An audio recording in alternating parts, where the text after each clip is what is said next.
Life in Nauru, the world's most obese and least visited island. Please watch to the end. Last part will shock you. Imagine a place where nearly 95% of the adult population is overweight or obese. Welcome to Nauru. But wait, before we begin, please subscribe to ensure that you never miss out on any of my crucial stuff. Comment "I subscribe" below, and I will personally welcome you to our community. Let's get started. Tucked away in the heart of the Pacific Ocean, Nauru, the world's smallest independent island nation, is grappling with a health crisis of monumental proportions. In this tiny speck of paradise, a grim reality looms large. The nation holds the dubious distinction of being the most obese in the world.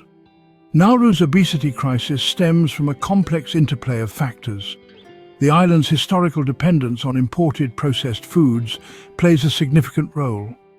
Once a land abundant with fresh produce, Nauru has seen a dramatic shift in dietary habits over the last few decades. Traditional diets rich in fish, fruits and root vegetables are now largely replaced by imported, calorie-dense and nutritionally poor foods.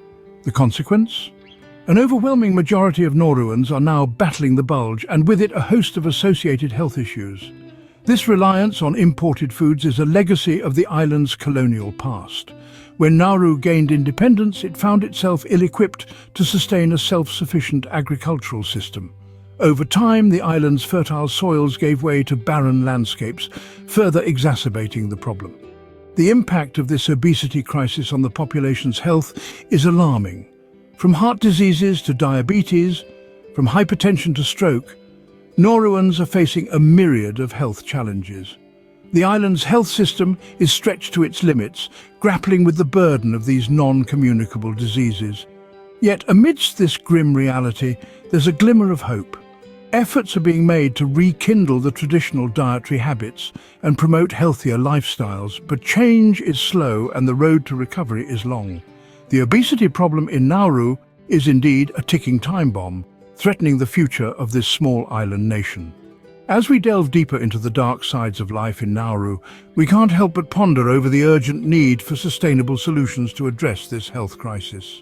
Nauru, despite being a nation, sees fewer visitors annually than your local museum.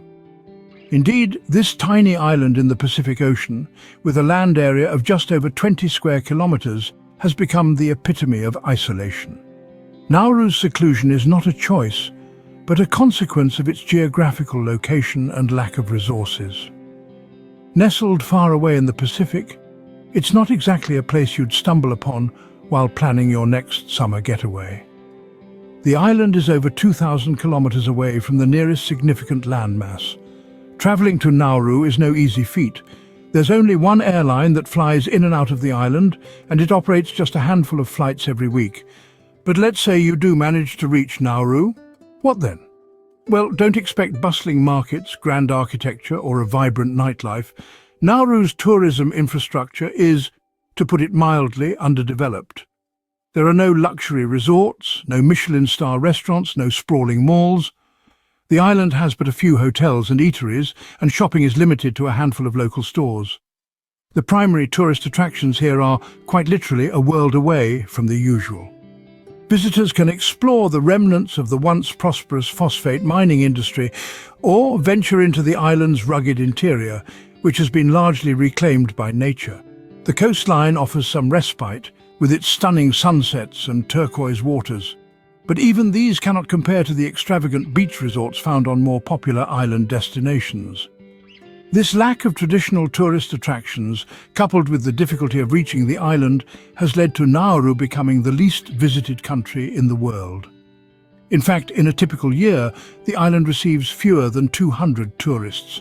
To put this into perspective, the Louvre Museum in Paris sees more visitors in a single day than Nauru does in an entire year. Nauru, the least visited country on Earth, remains a mystery to the vast majority of the world. An enigma wrapped in isolation, Nauru continues to exist, largely unnoticed, on the fringes of global consciousness. Once upon a time, Nauru was sitting on a gold mine, a phosphate gold mine. Nestled in the heart of the Pacific Ocean, this small island nation was once a beacon of prosperity, thanks to its rich deposits of phosphate. This mineral, a key ingredient in fertilizers, catapulted Nauru into an economic boom in the mid-20th century. For a spell, Nauru was known as the richest nation per capita, a title that seems unimaginable today. The phosphate was a blessing, yes, but a fleeting one. As the decades rolled by, Nauru's phosphate reserves began to dwindle. The mining operations, once the heart of Nauru's economy, started to wither. By the late 90s, the phosphate was all but exhausted, leaving the nation in an economic freefall. But the true cost of phosphate mining in Nauru was not just economic. It was environmental. Vast tracts of land were stripped bare, leaving behind a moonscape of jagged limestone pinnacles. The lush tropical paradise, once home to a diverse array of flora and fauna, was transformed into a barren wasteland.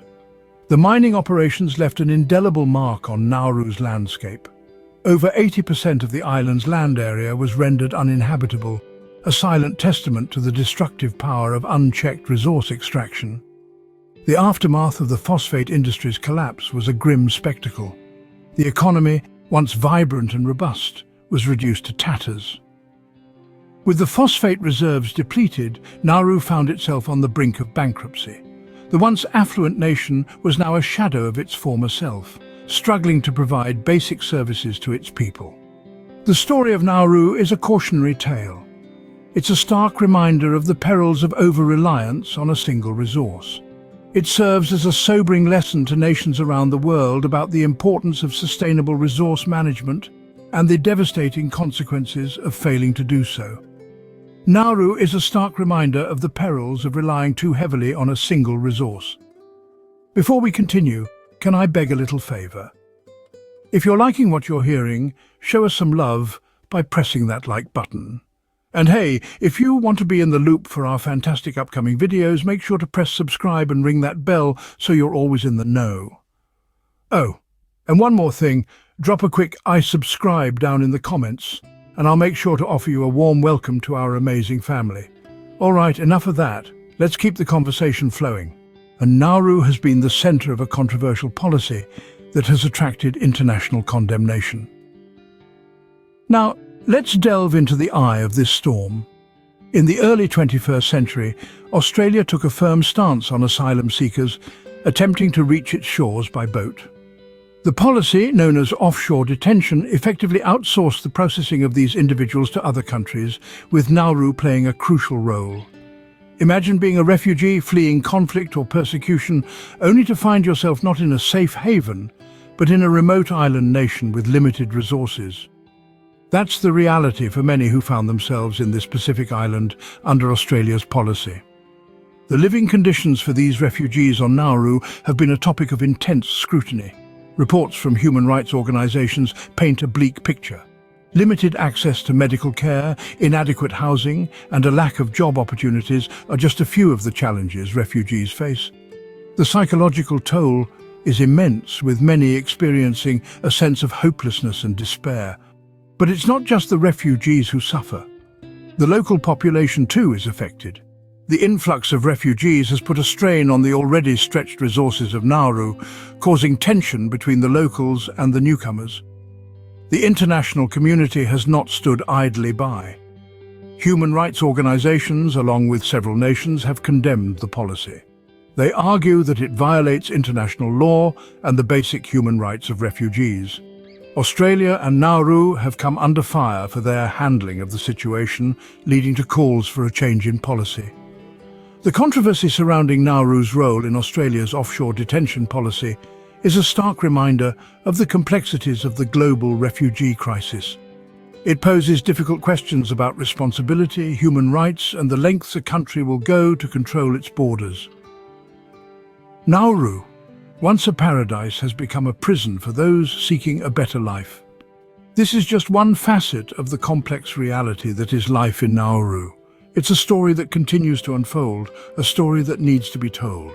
Nauru may be small, but it is a nation fighting for survival.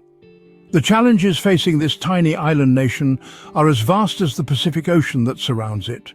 Among them, two significant hurdles stand tall: climate change and economic instability. Climate change, an uninvited guest, has brought with it rising sea levels and extreme weather conditions. It threatens to erase Nauru from the map, making it a possible first casualty in the battle against global warming. Its people, however, are not going down without a fight. They are working tirelessly, planting mangroves along the coastline, building seawalls, and investing in renewable energy sources. They are determined to protect their homes, their culture, and their very existence. Economic instability, on the other hand, is a self-inflicted wound. Nauru's economy, once flourishing from phosphate mining, is now in a state of decline. The phosphate reserves are nearly depleted, and the island is struggling to find an alternative source of income. Yet, despite the odds, Nauruans are refusing to surrender. They are exploring new industries such as offshore banking and tourism and investing in the education of their youth, hoping to create a generation capable of leading Nauru towards a sustainable future. The people of Nauru are a symbol of resilience and courage. They are a testament to the human spirit's ability to overcome adversity. They are an inspiration to all of us, reminding us that no matter how big the challenges we face, we can conquer them if we stand together. Nauru may be a small island, but its fight for survival is a big one. It's a fight that involves us all, as the threats facing Nauru today could be the threats facing our own nations tomorrow. Nauru, a tiny speck on the map, carries a big message for the rest of the world.